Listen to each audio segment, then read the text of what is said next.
Heya guys, and welcome once again to the official Get Me Off the Moon Echo Team Podcast. My name is Skybane Zero, I'm one of the managers of 100K Strong, and we have quite the interesting cast here with us today. No, I'm said anyone's present, of course, just meaning to say that none of our regulars are here today. But, yeah, first up we have... I'm Ryan. I make bead sprites, and go to conventions, and take video of G4 bashing us, and that's pretty much what I do.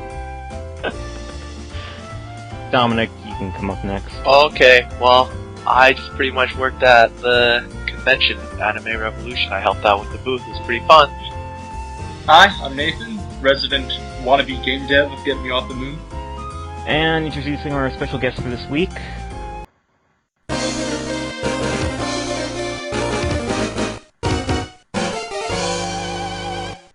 Hey, I'm Adam, I guess better known as Heatman. I work for this little site called the Mega Man Network.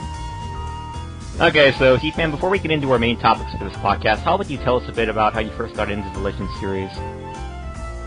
Man, to tell you the truth, that's kind of a difficult thing for me to remember at this point. Not too surprising, you've been in the business for a long time. Well, I can remember, obviously it's over 10 years ago. I don't exactly remember how I got into it, because, at that point I was definitely, coming into my role as a Mega Man fan, so it just seemed natural I would pick it up. I do remember just being, I don't want to say put off by it, but it was very different for the time, you know?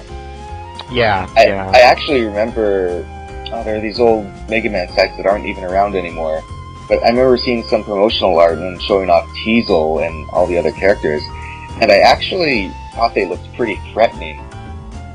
I remember seeing Teasel, and for some reason I always remembered him having a humongous sword. I don't know why, but I remember seeing him like, oh my god, I don't want to fight that guy. He looks vicious. It's because his ponytail's huge enough to be a sword. That's probably what I saw. But, yeah. I don't exactly remember getting the game, but, it was there one day, and I would actually take it over to a friend's place a lot, and we'd just spend the night taking turns trying to beat it. Though the funny thing, to tell you the truth, was, at the time, there weren't a whole lot of people into Legends. It kind of was a slow burn, because I can remember other fellow Mega Man fan friends, kind of putting the game down and kind of just thinking it was this weird thing. Yeah, that's understandable though, because up to that point, Mega Man had not made an appearance in 3D. Yeah, it's this funny thing, seeing all the humongous fan enthusiasm around it now, and you wouldn't imagine it starting like that. Yeah, but then again, that was pretty much around the point where 3D games started up. Yeah. So... But, do you remember how you felt when Mega Man Legends 3 was cancelled? Yeah, I stayed off the internet for 2 weeks. Oh god. Well, alright, it was a weird thing because about maybe 3 or 4 weeks before that whole thing went down, I was kind of seeing the signs of it. I didn't really expect it to actually be canceled, but we were getting into this point where there was just no updates and stuff, so I was kind of telling people, hey, they put the onus on us to sort of be enthusiastic for this thing, so we can't just assume that they're going to keep pulling us along all the time. We kind of have to pull our own weight, too. And then eventually I remember getting contacted by Dash and Proto Dude about doing that mail-in campaign. Yeah, that was the very day it got cancelled. Yeah.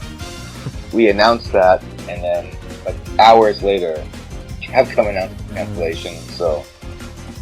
Yeah, well, your foresight was better than mine if you saw that coming. I'm telling you, I did not expect that. I didn't see it coming at all, but it might have been because I wasn't really all that active on the Devroom until after the thing got cancelled. I didn't even have an account. I just kind of felt that, I played the Legends games and I liked them, but didn't consider myself as big enough of a super fan to really contribute to the game's development. And I was in my freshman year at game design college at that point, and I felt I didn't really know enough about game design in general to be able to be of any use. So I kind of kept my distance. Yeah. I kind of feel like Capcom misled the people there, advertising it as you helping to create the game, when it was really just contests and stuff.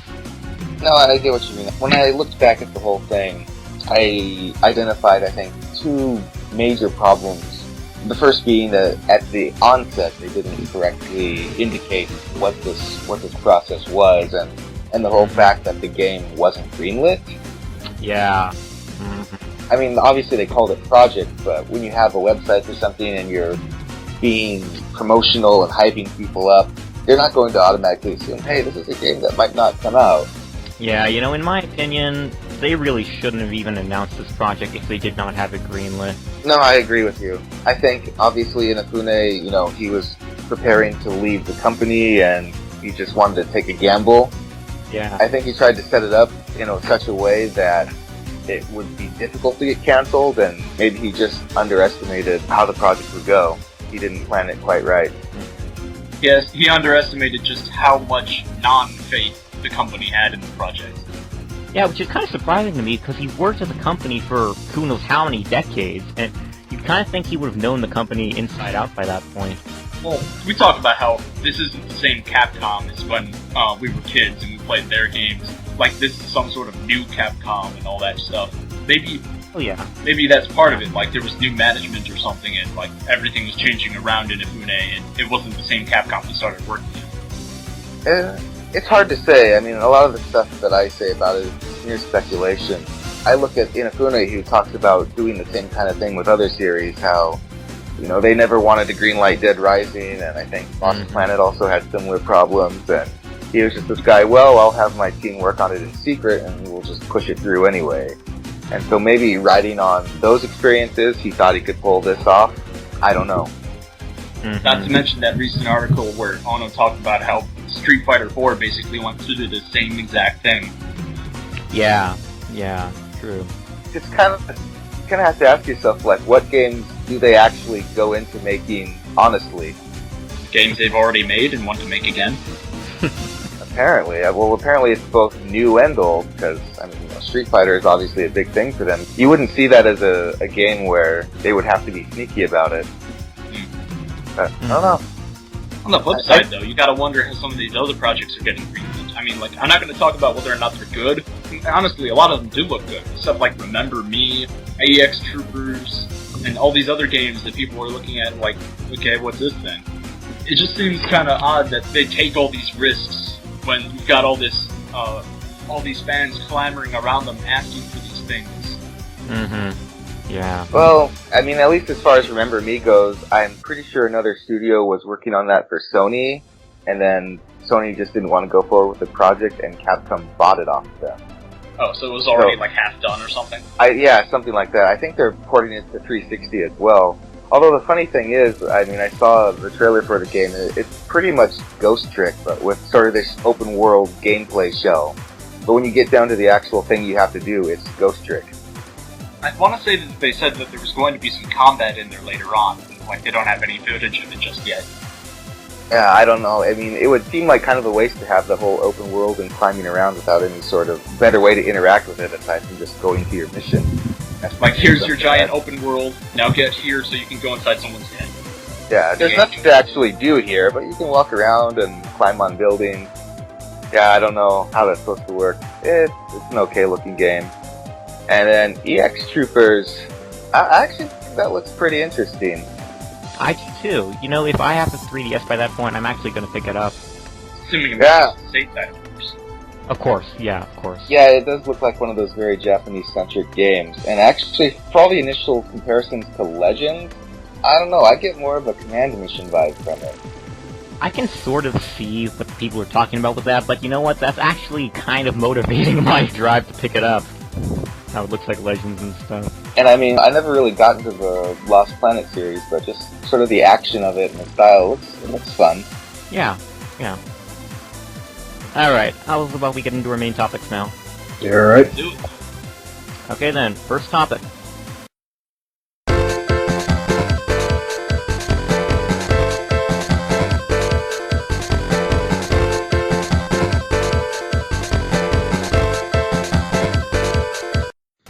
Alright, undoubtedly you guys are aware by now of the MML3 Concept Album Project that Get Me Off the Moon has recently started over at the Devroom.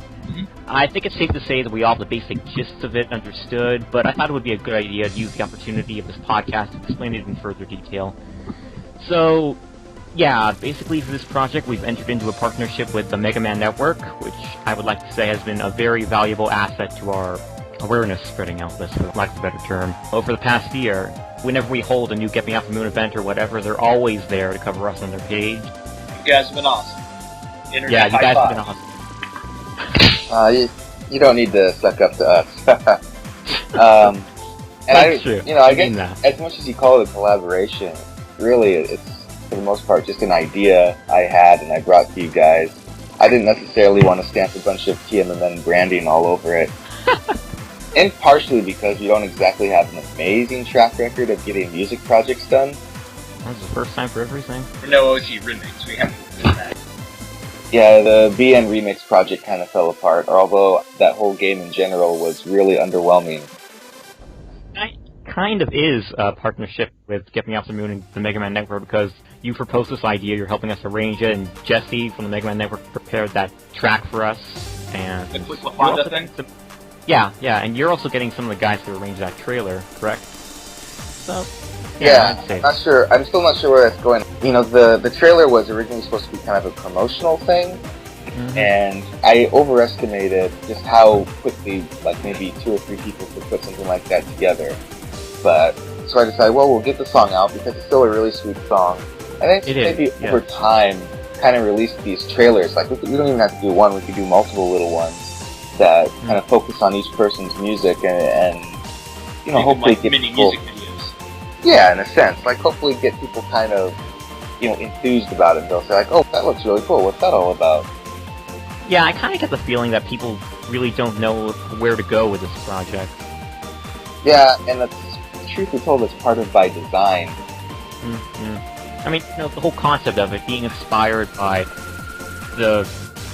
Like, you've got it set up how there are some people who are making art, and the idea is that the music people will take that art and make music for it. Or there are people who will, like, listen to the music and then make art based off it. Yeah, it's the whole theme of it. I think it's kind of confusing people or something. Well, it's worked a little bit so far. Like, I remember somebody drew... I kind of want to say it was you, Skybane, who drew this arcade.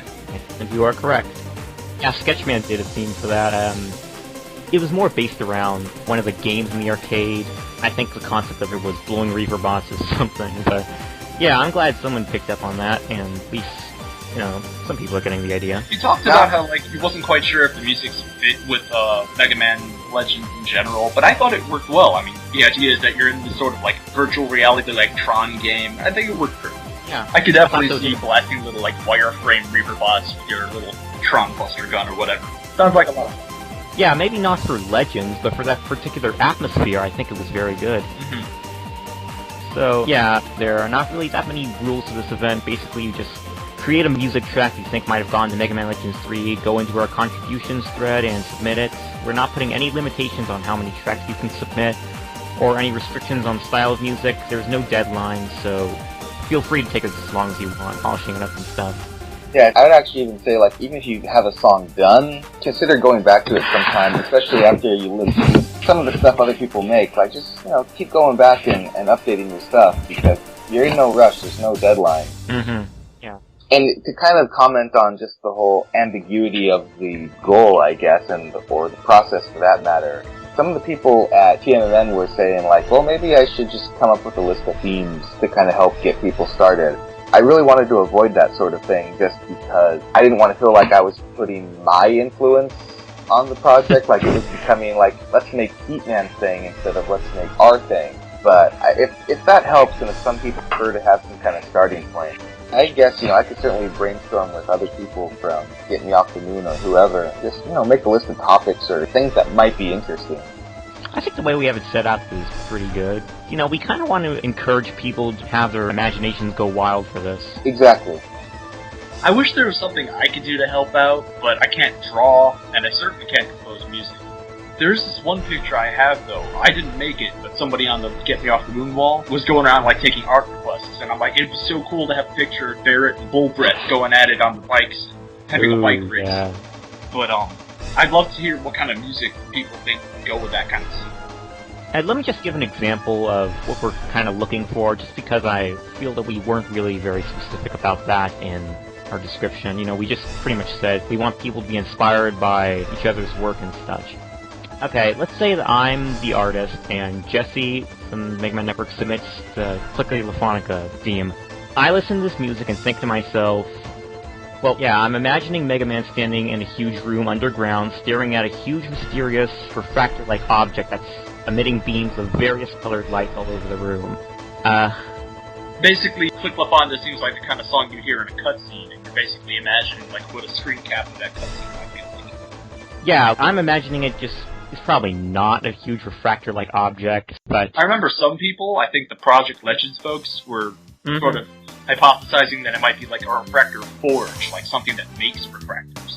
Yeah, but that's pretty much what I'm thinking here. I'm imagining a scenario where Mega Man is in a room, and he encounters that thing for the first time. He's just amazed by this, and, you know, I'm taking these thoughts in my head and converting them into artwork. And then, once I'm done with the artwork, I, of course, submit it to the contributions thread, and that's pretty much what we're looking for. We just want people to imagine what kind of scenes this kind of music could be used for, and then compose artwork from those mental images they're getting in their head from these scenes. Or the reverse, right? Like, someone starts... Yeah, or the reverse. It works the other way as well. Someone starts with a scene, like that full breath picture I talked about, and then someone comes along and thinks, what kind of music would go with this scene, and then composes. Yeah, exactly. It works both ways, and that's how we're highly encouraging this to work. Well, even if you guys say that, like, the event hasn't picked up much steam yet, I think there's plenty of great music and art already there. Like, I've been poking around and saving some stuff to my hard drive, that kind of stuff. Yeah, I'm telling you, I've been having loads of fun listening to that stuff. It's probably the most fun I've had in a long time with the Get Me Off the Moon project. There was this one guy who made a lot of great stuff. I saved, like, 3 of his songs. Hang on a sec. It's, Dash? No, not Dash, but he's great too. Sketchman. Ah, yeah. Right, he's the guy with the arcade thing we were talking about earlier. Mm-hmm, right. Yeah, this is just, for me, it's just been a really fun experience listening to all these songs that you guys are composing. I don't think I've listened to one song yet, which I do not like. Might be part something like only people who think they've got talent are actually comfortable submitting their stuff at the moment, maybe. So that's why we're getting all this great music. Mm-hmm. Yeah, these are definitely people who are very experienced in music composing. At least that's what I pick up. Or at least very passionate about it. Like, even if they're newbies, they definitely got the passion. Mm-hmm. So, Heat, do you offer any other input? The only other thing I can really think to say, and I'm trying not to repeat myself too much, is that, you know, Walt often talked about it sort of this Imagine Legends 3 thing. In a broader sense, it's really more of an Imagine the World of Legends kind of thing. Mm-hmm. Like, it doesn't necessarily have to be something that would have been in Legends 3. Of course, Legends 3 sits as, I guess, the big unknown, and, you know, that's obviously what people, especially fans, are going to be most attracted to. But, Legends you know... 3 is the great unwritten fanfic. Pretty much. It is now. True. But, you know, it doesn't have to be something that would necessarily fit snugly in Legends 3. It could be a general concept. It could be Roll's theme when she's building things. Like, you know, we've never actually seen her, when she gets in that nirvana state of just creating something, and it's really fun. You could make a theme for that, or make artwork for that. Or, and what if the servbots have to give Bon Bon a bath? Because he's a baby? What? You know? I could see it. That could help them. Yeah. Well, I could imagine him not even leaving his suit, assuming it even is a person in the suit. Not like any of us now, but like, so they just got this giant scrubbers and they're washing the rust off his armor. I can see that. It'd be pretty hilarious. Yeah.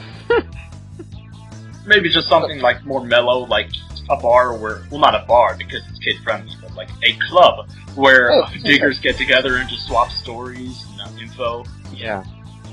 Still on the subject of Bon getting a bath, just throw him in the dishwasher. That's a pretty big dishwasher. Trying to make a dishwasher that big. I guess when you have some 40-odd servants, the crew, yeah, you need a 20,000 something odd servants at this point. Yeah.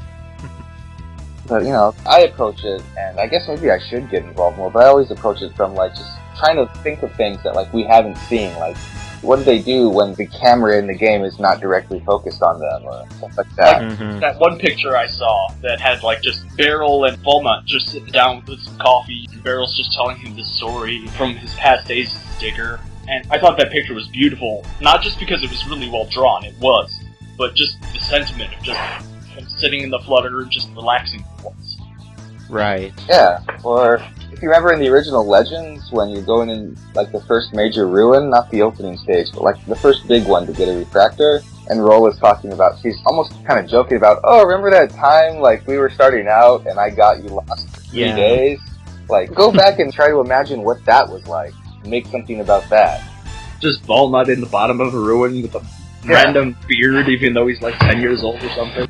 I mean, can you do it a funny thing, or maybe like a really frightening kind of sad thing? Like, is he just curled up against the wall, like, just terrified? With a big, spooky, glowing red Reaverbot eye peering around the corner. Yeah, imagine what that's like, and how that would have, I guess, built his character, the way we know it now. So probably the one thing I wouldn't want is people to take liberties with established things like, well, this is obviously very extreme, but like making Volnut a mass murderer. I don't know, his armor gets pretty dark. I guess, I mean, yeah, if you're gonna go with that route, he could be all kinds of vending machines. Just going on a vending machine destruction spree. But even then, you know, stuff that's I guess mass murderer's going a bit far, even with the dark armor shtick. You know, stuff that doesn't fit the established characteristics of things. Just, I would say be careful about that. But otherwise, I don't know, go nuts with it. Right, yeah. I think Dark Mega Man having his own theme would be kind of cool. Just like Punk Kid Mega Man out on the prowl, I don't know, kicking cats and other stuff. No, just have the theme song be Good Morning Black Friday by Mega.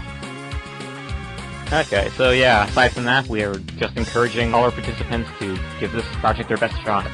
Yeah, do you think it'd be alright if people who, like, can't draw would just come in and like, talk about the kind of stuff they imagine? Like, that might help kickstart things a bit? I think it would help, yes. That's also what the discussion thread is for. Yeah. Mm-hmm. Yeah, the discussion thread is not just for commenting on how good a work is or, you know, what you could do to improve it. It's also for discussing plans about how you can make new artwork or new themes. You're supposed to be discussing with your fellow participants. So it's like you've got the inspiration thread and then the result thread, basically. Yeah, that's pretty much what the discussion thread is for. For how you go about getting inspired, the kind of things people are looking for. Yeah, exactly. Alright, so you guys ready to move on to a second topic? Sure. Okay, let's go over to a second topic then.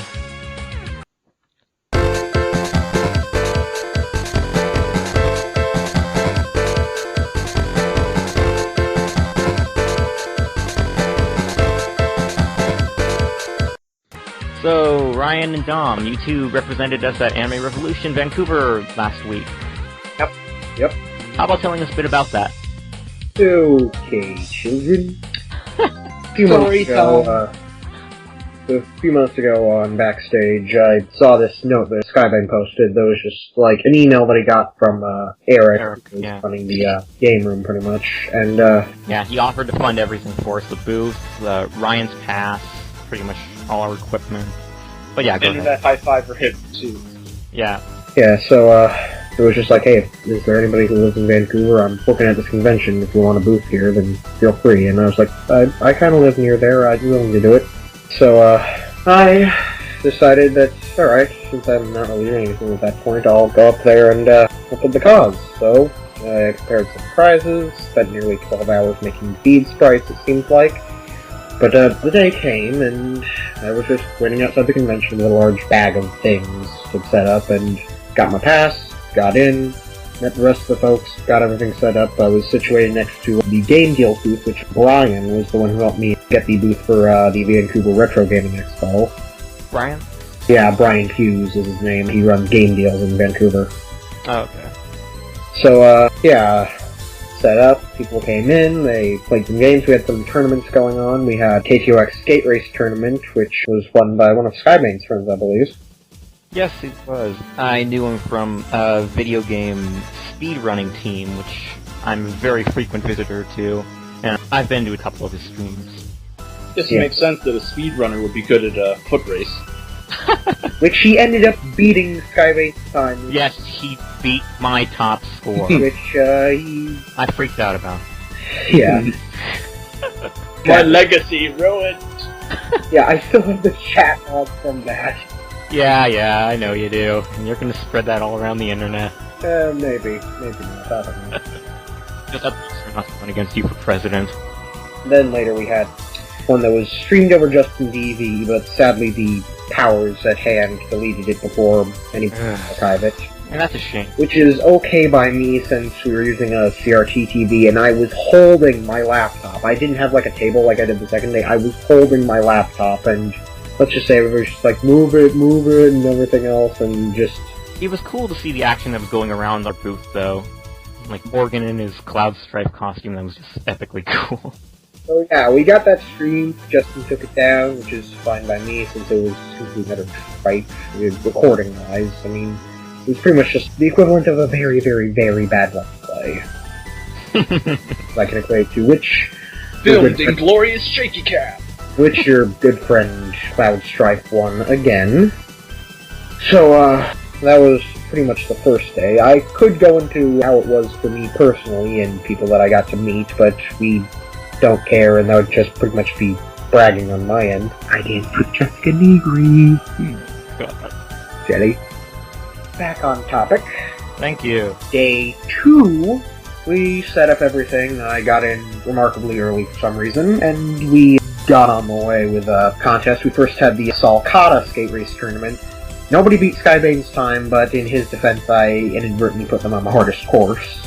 Yeah, he put him on the hardest course.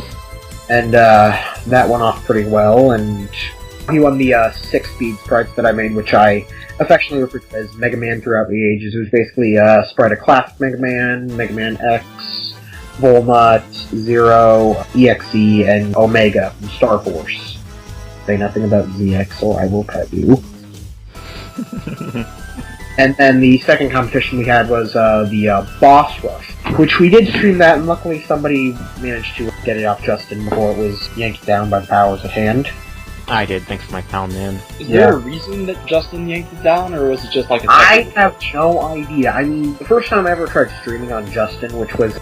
I'm part of this online game forum, and there's this thing called the Gentleman's Challenge, where you take a game that you haven't beaten, and somebody challenges you to beat it, and you do that to the same person. And I was challenged to beat Super Paper Mario, and I was streaming the finale of it on Justin, and it's still archived on my Justin channel, like, a year or so after. Wow, that is weird.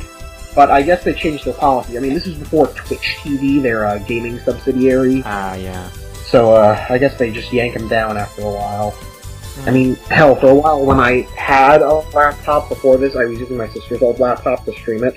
Before that, inadvertently the bed and the hard drive died. And yeah, it still has those 2 episodes that I did archived. But alright, back on topic again! We got a winner who completed it in about 8.5 minutes, I think. Yeah. Which was pretty impressive. I had to leave about 5 minutes before the competition ended because... Long story short, day 2 of that convention was pretty much Sailor Moon Con, since they pretty much had the entirety of the original Deke dub cast of Sailor Moon there. Yeah, that's right, Don had to shut it down. Yeah, no, it was good. Everything worked out fine. And I was going to get a book signed there, which, long story short, didn't work out for me, but it worked out in the end, kind of sort of weirdly. So, yeah, we did that. A lot of people had fun playing the game. I streamed the finale wrap-up thing. We got about... more than 80 signatures, so we had like 2.5 pages worth of signatures. Yeah. What was the general reaction? Like, did you get any of those people who, to this point, still hadn't found out that it was cancelled? No, I think everybody knew it was cancelled, and people were just coming up to play the game, and they chatted with us. I made a bunch of Ego Raptor jokes, because apparently that's what everybody Riding on cars! No. When everybody thinks Mega Man nowadays, they just think of that one Ego Raptor did for Sequelitis, and I think the whole, Mega Man, with the roll popping up, I think that was just like a subtle jab at, Legends and the tutorial, and they get, do you see a door? So occasionally when that popped up, I would just be like, Mega Man, here's a hammer cylinder, or something like that, and people started laughing when they got what I meant, and that actually kind of happened at, Vancouver Retro Gaming Expo, where we kind of had a back and forth conversation when somebody brought up Jump and Shoot Man. Walnut's run and shoot. You see, he's a completely different character. I was loving that one guy on the Bostra stream who was saying, "Oh man, what is this game?" Oh yeah, there was this one guy who was tweeting, I was just like, how'd you get a copy of Legends 2? I need this game! Yeah, and... I just love that. You don't know the story. I found it at a flea market, like about a week or so before the con, for $60, and... Wild Legends 2 in its natural habitat, a flea market.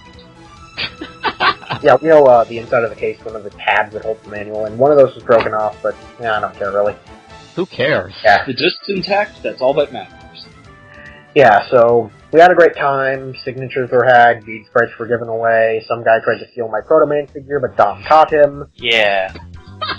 And just took the alley from a little corner in the room, and inadvertently showed my face to everybody on TV. And we had a good time. I went to the Funimation panel afterwards and a couple other panels, and then I ended the night with Ace freaking great. And did you get any naysayers, just because I'm curious? No, everyone was kind of positive. Everybody is kind of nice at this con, too. I think. I'm pretty much convinced that naysayers only exist on the internet. Yeah, same here. I've been going to cons for quite some time. I've been to a local Comic-Con about 3 or 4 times. I've been to Sakura-Con twice. I've been to this. I've been to the Vancouver Retro Gaming Expo. I've been going to PAX for 6 years straight, for God's sakes.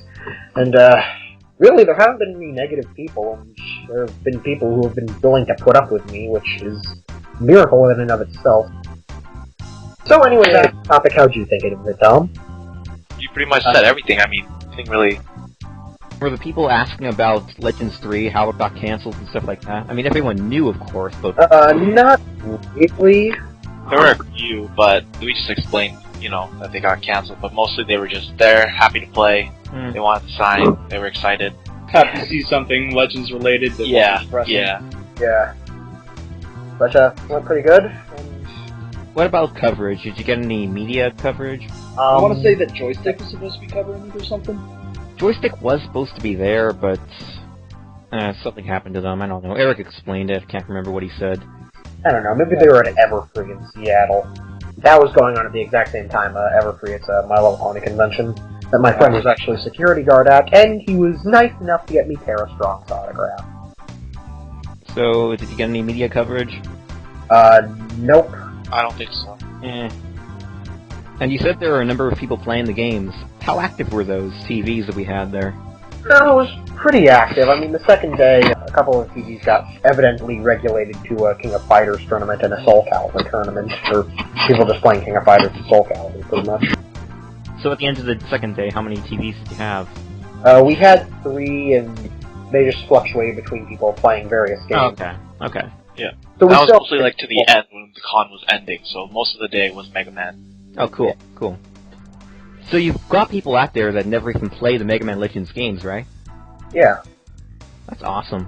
Because in the end, these conventions are to let these people experience the Mega Man Legends games because they're just so rare to find these days. And Capcom is coming up with crappy reasons of not re-releasing them. What with the copyrighted music and losing the rights to the voice actors' voices and the Japanese soft drink. I wanted to say that, wasn't there a Mega Man Network article that disproved the whole voice actor thing? I don't remember. No? I thought I heard somewhere that someone had proven that voice acting wasn't a problem, but whatever. I do recall that. I don't remember where I heard it. I'm pretty sure we stayed 50 feet away from that issue. Although I did talk a little bit with Javeth about it at the time. I actually tried to look into that myself and tried to call, or whatever they're called, Ocean Group or whatever, and they said they had no record of him working there, so yeah, that's that. Well, sounds like it went great, Ryan and Dom. Yeah. I'm very happy, Ryan, that I was able to get you. It sounds like you were very good for this. Yeah, I mean, the tournaments were a bit stressful, it seems like, so, I know. I'm gonna try to avoid those in the future. Yeah, if I manage to do another convention appearance in the future, which I am going to be at several conventions, but I don't think I'll be running a booth there. I don't really think I should have, tournaments. I think I should just have a TV up there and just have it playing the game. And that seemed to be a pretty huge attraction at AR, too, so that's probably the best idea. Yeah. Maybe still bring a memory card to load some key files of some of the awesome Legends moments and stuff, but probably not the tournaments. Yeah. Okay, well, thanks again, guys, for representing us. I'm very happy with you two. Yeah, alright. Anytime. Hope to have your cooperation in the future. For sure. Awesome. Alright, third topic. Is everyone ready? Mega Man Xover. Yep. Oh boy.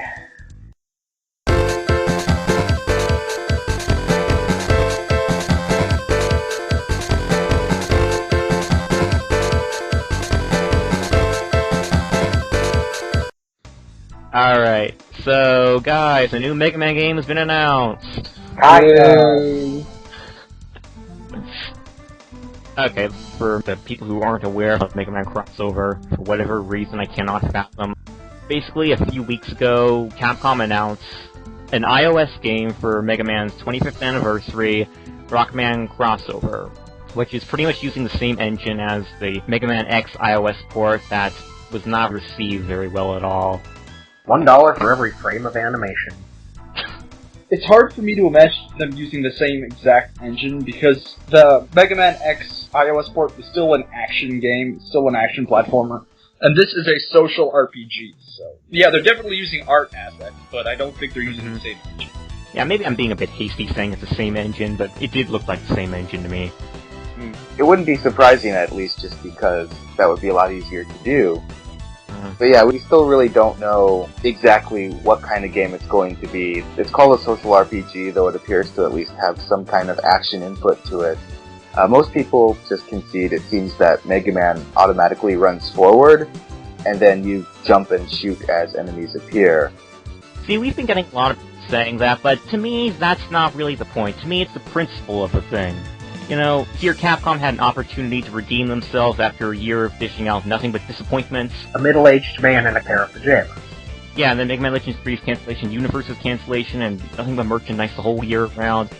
But it seems like all the cards were in place for Capcom here. They had a considerable amount of time to create something impressive for Mega Man's 25th anniversary, and the Mega Man fan base, regardless of the fact that they had a year of nothing but disappointments, they were still eagerly anticipating Capcom's next move for the 25th anniversary. I gotta object to the whole they had plenty of time thing. When we heard their top men were on the case, there was only about, 6 months until the anniversary? That's not really enough time to make a quality game. Unless they already had a game, secretly in production at that point, which somehow avoided the ban hammer from when Legends 3 and Universe kicked the bucket, I couldn't see them coming up with anything better than an iOS game, to be honest.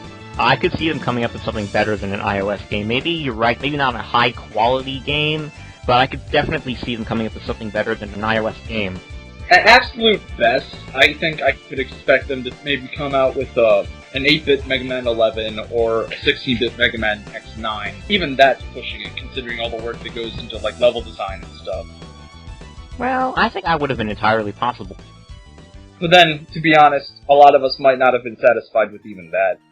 I mean, you have to admit that we're kind of hard to please lately. Granted, it doesn't seem Capcom seems to be making much of an effort to please us, but it's kind of hard to hit that sweet spot where very few of us are going to complain. Yeah, but it just seems like a really bad move to make an iOS game after this year of horrible disappointments. You know, the year 2011 is probably going to ring out in Mega Man history as the worst year for Mega Man fans. It does seem like the worst decision they could have made of several bad decisions they could have made. But on the other hand, iOS games don't have to suck. I mean, great example, there was this countdown clock that Square Enix had for The World Ends With You project. I was so hyped. I thought it was going to be a World Ends With You 2. I was just flipping my shit. You have no idea. I saw you freaking out. Yeah. And then it ended up being an HD iPad. Well, is that true? Yeah. The countdown clock finished up today. Oh, it did. Okay. I'm incredibly bummed about it because I was really psyched for a sequel to the game. But when I looked at it, it was very polished. The HD artwork sprites looked great. They said they had the expanded soundtrack. It looked like they even added stuff to Tin Pin Slammer, for crying out loud. But I'm just saying that the iOS game doesn't have to suck, even though all signs seem to point towards it sucking. Well, okay, for an action game like Mega Man, though, I think that's entirely different, because, the World Ends With You, it's touchscreen based, so that's not really that bad. You're not going to miss the buttons in the World Ends With You. Yeah, for a Mega Man game, though, that's entirely different, because you can't work that with touchscreen control. You're just going to have to be really good for that. And, I just can't see that being very fun. I don't know, that's assuming it is actually an action game.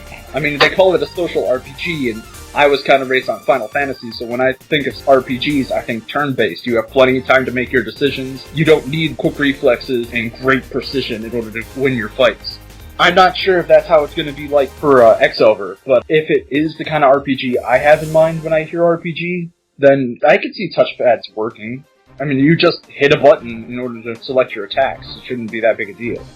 But then again, that's making assumptions about gameplay of a game we have very little to go on. That's no fun, though. Some people like command mission. Some people. Yeah, some people. Perhaps we should at least explain the concept of the game a little bit. So right, Rockman Xover. It's a social RPG game, as we just mentioned, apparently bringing all the series together, although it's kind of unusual in how they're doing that, because I guess it's about the villains of each various Mega Man series somehow joining together in an open rift through space-time. I know, it seems very Saturday morning cartoonish, although it kind of fits the whole Mega Man style. But apparently everyone plays as this new character who is nameless so far. I expect him to actually not have a name because he's kind of supposed to be your character. But he does have a sweet fur jacket. I could just see Light Cossack sitting there trying to design this mass-produced robot, and they're saying, now what features do we need this robot to most effectively go in and save all these Mega Men? Fur jacket.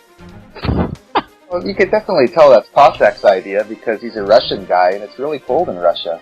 But robots don't get cold. But apparently what you do is you collect battle data as you play the game. Obviously, I don't know how, but you augment that and you can customize your character with that. And from just based on what we know, it seems like you'll be able to convert him into any number of characters throughout, the various series.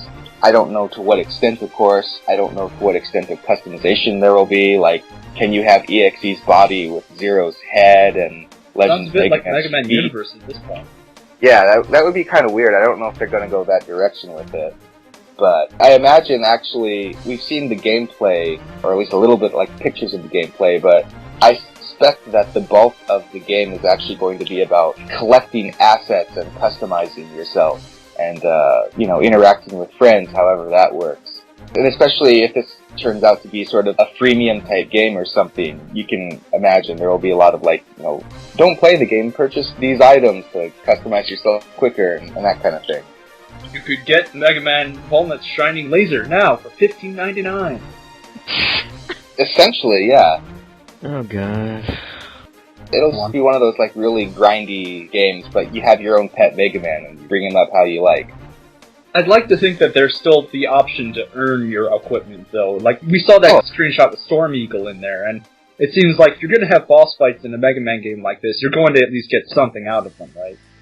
Oh yeah, sure. Unless you have to pay for getting the game itself, I don't think they'll make you buy upgrades and stuff. That's really just for impatient people.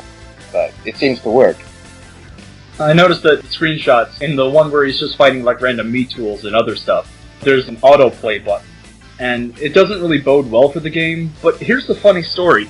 After I realized that, I sat down to just randomly play one of my old PS2 games, an old game called Wild Arms 3. A really deep Japanese role-playing game. I love it, it's one of my personal favorites. Point is, it has an auto-battle button too. It's basically just there to make grinding weak enemies a lot faster for you, so you don't have to deal with, fighting these weaklings for hours on end. So, if that's what it ends up being in the actual game, I don't think it's going to be that bad. I just don't think it reflects well on the game. Yeah, especially when put up against the fact that there's a skip button for the boss fight. That I can't. Yeah. I cannot argue against that. If that's actually what that's for, we don't know if that's what it does. Best case scenario, it might be to, skip their little intro animation, if you're stuck on the boss and don't want to keep watching him make his entrance. Yeah, but then you have to wonder, if it results in you skipping the boss battle, do you still get the same prizes you get if you beat the boss? Who knows, really? Congratulations, you pressed the skip button. You got the Storm Feather. Yeah, that's what I mean. Again, that does not reflect well on the game if that's the case. You can hardly even call it a game if that's the case. What do you really expect from this, I have to ask, because I think even in a best-case scenario, this isn't exactly a game aimed at satisfying hardcore Mega Man fans.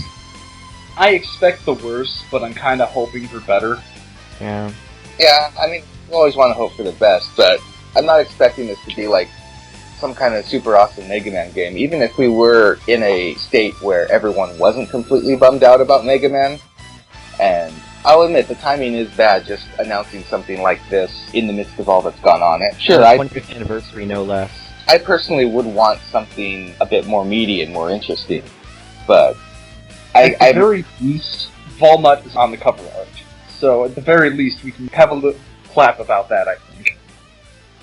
Yeah, that's something. I mean, it's definitely a fan service kind of game. If you like a certain Mega Man, they're going to represent you.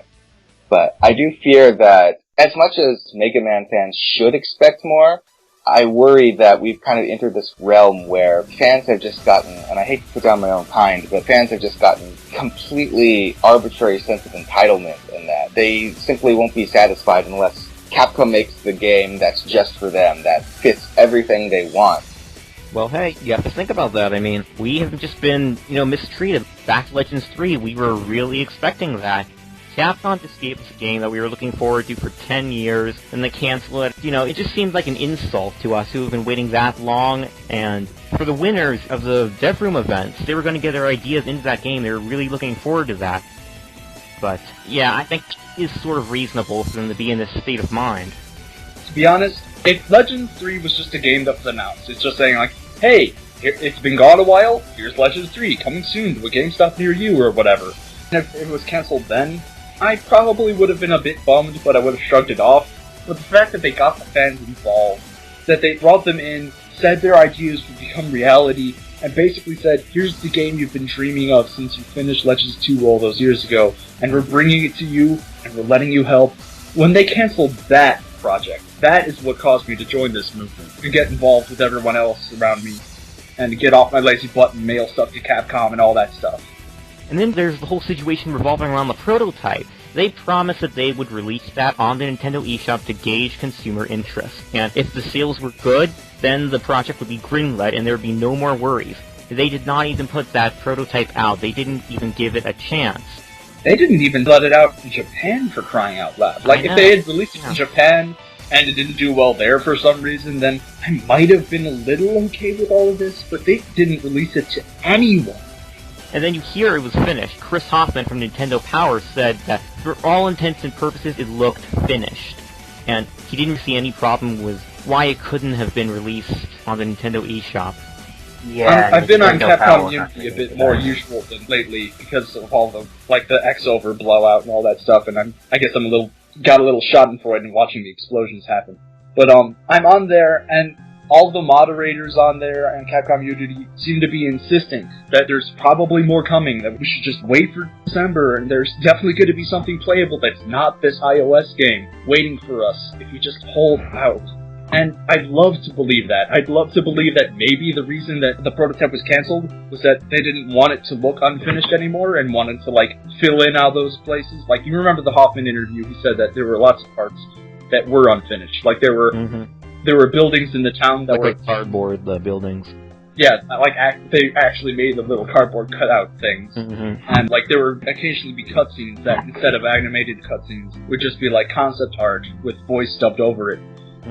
But the tiny little part of me hopes that the reason it was cancelled was Capcom went back and they filled out that cutscene. They put an actual building in that spot. And they did all this stuff to polish it up and make it an actual product rather than an inside look at an unfinished game. That they're going to be releasing that in December. I would love to believe that so very much. But after all we've been through as a fan base, I find it hard to have that kind of hope. You see, with the moderators on Capcom Unity, I sort of get the feeling that they're just trying to say that to stifle any doubt, because that is sort of their job. A lot of them seem to kind of brown nose when it comes to Capcom. Well, I'm just really talking about the Mega Man situation as of late. I mean, I'm not implying that they're lying to us, but I sort of get the feeling that they feel it's their job to reassure us, even if things are looking pretty bad. Because even when Mega Man Legends 3 was on the verge of being cancelled, I do recall moderators saying to us, it's not that bad, just stuff going on right now. I see what you're saying there, but it's just that, usually when they're doing that, they're just sort of, trying to shush us and tell us it's not a big deal. Now there aren't really that many that are saying that Xover isn't terrible. They aren't saying it is, but they aren't trying to really defend it that well. And they're just saying there's probably more. And taking that kind of a stance when, for all intents and purposes, it doesn't seem like there's going to be anything more. It seems kind of gutsy on the part of mods, I think, and it makes me want to believe. But then I don't. Because Right. My hopes have been dashed too many times over the course of this year. Pun intended, or no pun intended. Not then, but it works. Hopes dashed. Hopes dashed. I don't want them to trigger any more of this sadness in my heart. I guess I'll just have to roll with the punches and wait for more data. Oh, you're getting a Gregaman sense of humor. Well, if nothing else, it's coming stateside, so we'll at least get a chance to judge it on ourselves, I think. And that's something, I guess. I guess. Well, it's not like they're jumping out and screaming, this is our 25th anniversary Mega Man game. Like, this is how we're celebrating the 25th, you know? Now, I'm kind of in the same mind. It's like, I'm not holding my breath for some awesome 25th anniversary of the game to come out. Truth be told, you know, stuff like that, 25th, 20th, 10th anniversary, things like that are very arbitrary. I mean, what did we get for Mega Man's 20th anniversary? We got Star Force 2. Does that really seem like this amazing 20th anniversary game? That's up to you to decide. Yeah. I wouldn't say so. So, when it comes down to it, again, it's just a odd timing of events that, you know, these games canceled, and then Capcom puts out this iOS game, and it's the 25th anniversary. I mean, there's actually, to stand back from it, there's quite a bit of, like, you know, at least really interesting stuff coming out, merchandise-wise. There was the Rock Can, and then there was the We Are Rockman album a while back. You see, in that case, though, I feel like Capcom's getting the most out of that, because those things are pretty dang expensive, and I do not think they take that much money to put together. No, I agree with you on that, although you also have to keep in mind this is a Japan-only product, at least as of right now. And, the Rock Can, you mean? Yeah. And actually, as far as I know, Japan still uses CDs a lot. They haven't quite caught on to the whole digital download. Not everyone has iPods and stuff. iPhones are beginning to be kind of commonplace a little bit. Yeah, I heard you say on a Mega Man Network podcast that they weren't that popular in Japan. Yeah, a lot of people still use, well, what they call them feature phones, but we would call them flip phones. They're just like flip phones on steroids, because they can still do a lot of the same stuff that smartphones can, albeit not as well. But yeah, that's very much a part of Japanese, I guess, culture in a sense of like buying CDs and buying expensive collectibles. When you break it down monetarily, it's actually an alright value, I guess. Although it's kind of funny, like if you were to imagine them to release all of those games on an eShop or something for $5 a pop, you'd be getting, you know, the games and all that music for less money. But I guess that's just supposed to show you how much Mega Man music is worth. That music has always been a great part of the Mega Man series. I mean, aside from the whole rock and roll inspiration thing, just the music of the series is very iconic. People have loved it for so many years. I thought the fact that they were making such a big deal about the series' music as part of the anniversary was a nice nod to its roots and what the kind of legacy of Mega Man has been. Also, the fact that it's in the E-Tank Rock Can thing, I thought that was kind of neat. Well, yeah, that's pretty much the only thing I'd give it. But there's that, there's the other arranged soundtracks, still a little pricey there. Bandai is sure to come out with new stuff. The Japanese, Punk Drunkers, that strange skater label brand, is making their very weird clothes. I'm not really sure who that's aimed at. Those are weird. I haven't seen any of this. What's this all about? Punk Drunkers is a otaku/skater clothing brand, and it's actually fairly high line, or at least they charge a lot for their clothes, because they're making a Mega Man hoodie, which is $180. Yeah, and then a couple of t-shirts, which are like $60 a piece. They're probably just like cotton t-shirts, and the artwork on them is not terribly attractive, but I suspect those products are for skaters first, and then Mega Man fans second. Because, you know, I really don't see, like, the hardcore Mega Man fans, at least from a Western perspective, going out and picking those things up with how much they cost, and frankly, how ugly they are. I might get the hoodie out. I'll see if Mega Man Skateboarder 4. Well, okay, Capcom's licensing that stuff, but licensing doesn't really cost very much. No, it's practically free money. Yeah, exactly. So in the end, you really have those music tracks, then this iOS game, and that's pretty much it that they're doing for this anniversary so far. And maybe some merchandise, but... And the Super Replay from Gregaman, but... That's Capcom USA. We know Capcom USA is good with that stuff. Yeah. How do you think the fans would respond if Capcom were to do something that, like, doesn't really give fans anything, or cost them anything, or anything like that? Like, I hear that Nintendo, Kirby's 20th anniversary, what they're doing is they're trying to get a bunch of people together, to blow bubblegum bubbles to set a world record or something. So you mean kind of like what Zelda did for their whatever anniversary they were a couple years ago with release of that, which game was it? Four Swords Anniversary Edition. It was free on the DSi shop for a while. You mean something like that? Well, not real. Just something creative that, like, captures the spirit of Mega Man, but, like, honestly doesn't really give us anything, because, like, Kirby fans, okay, so they blow a bunch of bubbles. What do I get out of this? I don't know. It's just a fun assembly of fans that they can come out and express themselves and revel in their joy of Kirby. Yeah, I mean, that's an interesting thing. That definitely seems like something that would happen on the Capcom Unity side. Yeah. And almost every month I see Brett tweeting, oh, we just had a Mega Man meeting, we got great stuff in store. Yeah, he posted a tweet about that 2 days ago, or was it yesterday? Pretty recently. And I'm kind of like, you know, Brett's a great guy, and I'm really interested in what they have planned, but it's getting to this point where, like, you know, that's the third or fourth time I've seen you tweet that, so I want to see some results pretty soon. Right. If nothing else, the fact that he's posting this after the Xover announcement means that they're at least going to try to do something in addition to what they've already done. And I guess you gotta respect him for that. Yeah. Again, I'm not getting my hopes up or anything. I really don't think the western end of Capcom has any authority to just go and hire someone to make a game or anything. I don't know about that. I would not. I mean, Street Fighter was their IP, right? Somehow, I haven't actually looked into how that works, because we know that it was something that Ono started, but how Capcom Entertainment got the IP, or at least why they're credited with the copyright, I have no idea. But yeah, again, it's a wait and see kind of thing. That's what it always is, and I know people hate doing that, but it's a long wait. December's a good few months away. If Capcom could pull a shiny new Mega Man game out of their butts, they would, I'm pretty sure. Let's talk about the Japanese reaction to the iOS game real quick. Yeah, it turns out they hate it just as much. Or at least people who feel comfortably posting anonymously do, which isn't terribly too surprising. When you get onto those kind of BBS-style discussion threads... They're posting anonymously? Oh, they always do, yeah. Huh, okay. That's a big thing about Q-Channel, which, if you've heard of 4chan, that really started in Japan with 2chan. Oh, really? But it's one of the... Sorry, I'm just reeling here, because that clarifies a lyric from The World Ends With You that I never understood. Oh, great. Cool. Moving on. Nevertheless, one of the few places you'll actually see Japanese people talk with their true feelings about something, as opposed to saving face. Granted, you know, mostly like 4chan, it's kind of techies and nerds and stuff like that, but they don't pull any punches, as opposed to like, well, I didn't want to mention him in the post I made, but Cap Coboon is like this humongously amazing Rockman fan, but he's also, at least to some extent, got kind of a public face.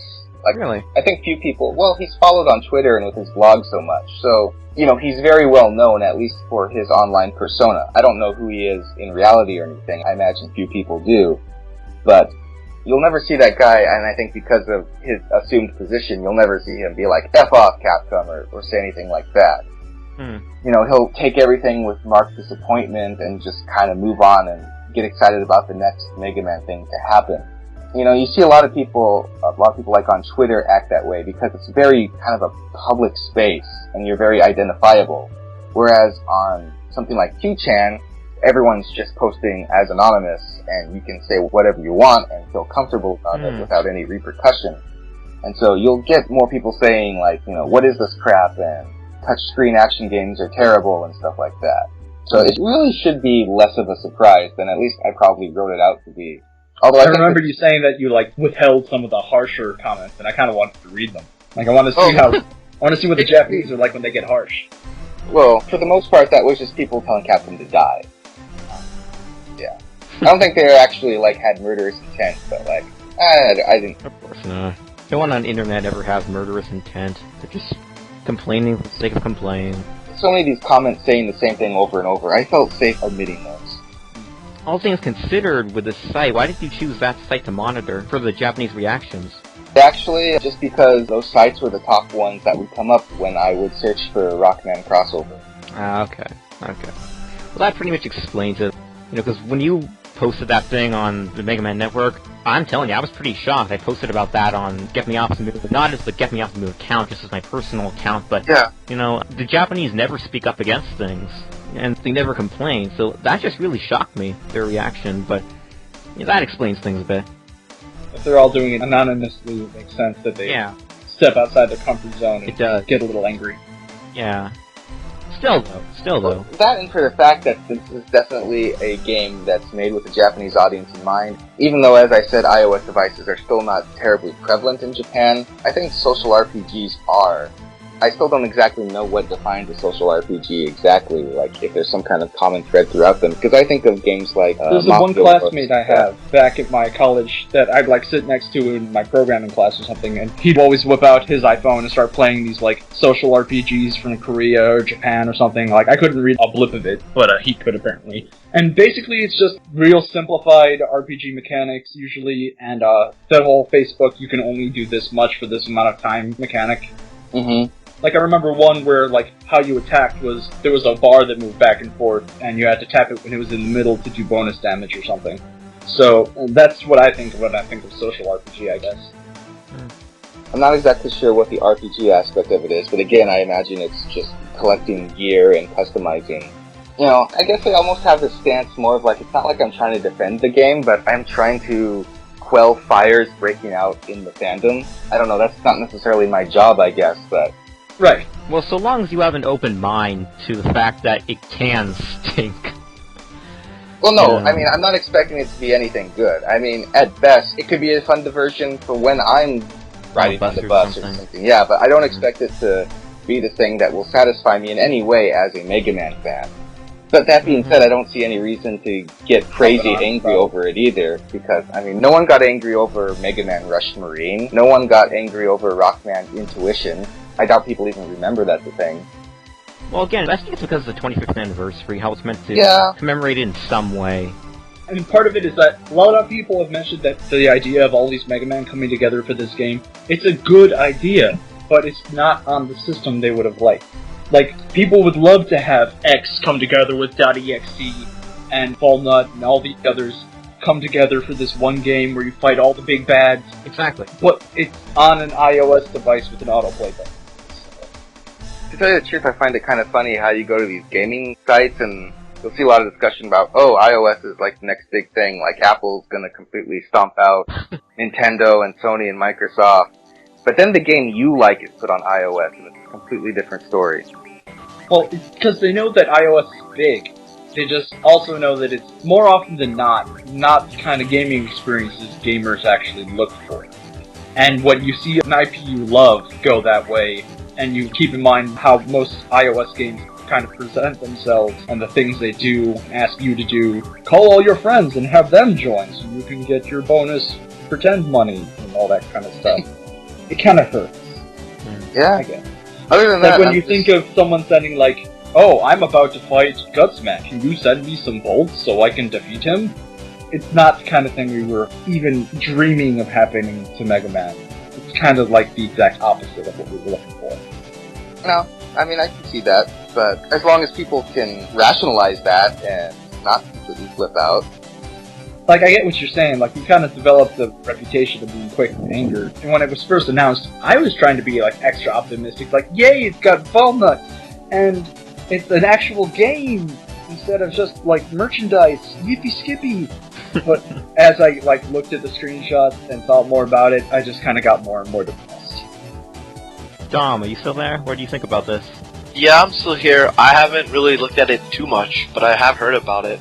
But, you know, it's not exactly very exciting. It doesn't look very exciting, at least. Mm-hmm. It's about as exciting for you as the Mega Man Solitaire thing. Well, on the most optimistic end of things, like I said, it's a long ways away from December, which means Capcom's got a good 3 months to do something that we won't all hate. Mm-hmm. Yeah, hopefully. I mean, okay, as I've been saying, hope for the best, expect the worst. Mm-hmm. Pessimistic optimism. Yeah. I'm gonna remember that. I never heard that one before.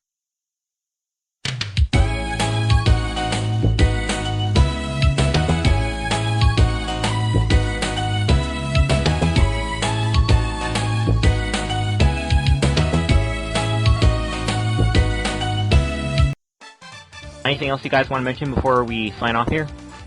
I think that the default design for the Xover guy like, fur coat and all. It looks pretty neat, and I feel kind of bad for him. Like, he's the face of this game nobody wants. But there's nothing wrong with the character itself. It's just, he's bad casting choice. Dang, press start, now we're all guilty. The artwork he did, you know. Yeah. I love that artwork.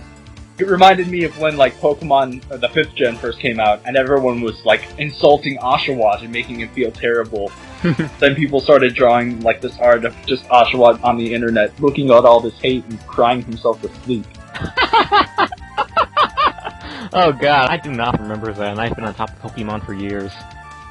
Okay, so just a few things I want to say here. As always, if you guys have any ideas for new Devroom contests or new promotional ideas in general, shoot us a Facebook message on our page. If you're looking at our page's banner, the admin messaging box is right underneath Mega Man Volnet's foot, so it's not hard to miss. And of course, like our page at Facebook Get Me Off the Moon, join the Devroom, get a servbot number. The servbot number is fixed, by the way. I've received word of that. For now. Yeah, for now. Capcom has fixed that after 3 months, so I honestly did not think that would be fixed. Yeah, I gotta say, like, it definitely shows that Capcom US is on our side, that they're actually willing to take time out of their day to fix this little thing. Yeah, it gave me a little hope, because I did not expect that in the least. You know? I think it was Gregaman who said they don't have much time to devote to a cancelled project, and seeing that they took the time to do that really gives me a little bit of hope. So, I guess a quick shout out to the folks at Capcom Unity. Thanks for fixing it for us again. Yeah, thanks a ton. So, yeah, thanks Adam for coming on to the podcast as our special guest and explaining the concept album. Oh, no problem. And thank you, Ryan and Don, for coming on to explain your experience at AR. Yeah, no problem. So, until next time, Legends never die! Keep fighting the good fight.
Did I tell you guys a story about... I think I told you the story about Rockman Solitaire. I anticipated that move 8 months before. You said 8 months before it happened, there will be a Mega Man Solitaire. Yes, I did say that. On the Mega Man Network in the comments, I said, Mega Man Solitaire, calling it now. Maybe you're the one gave them the inspiration. One Capcom guy was watching the Mega Man Network, and he's like, Rockman Solitaire. Fund it. My pal mentioned the same thing, and he said, look, don't say that again. You're gonna jinx it for us.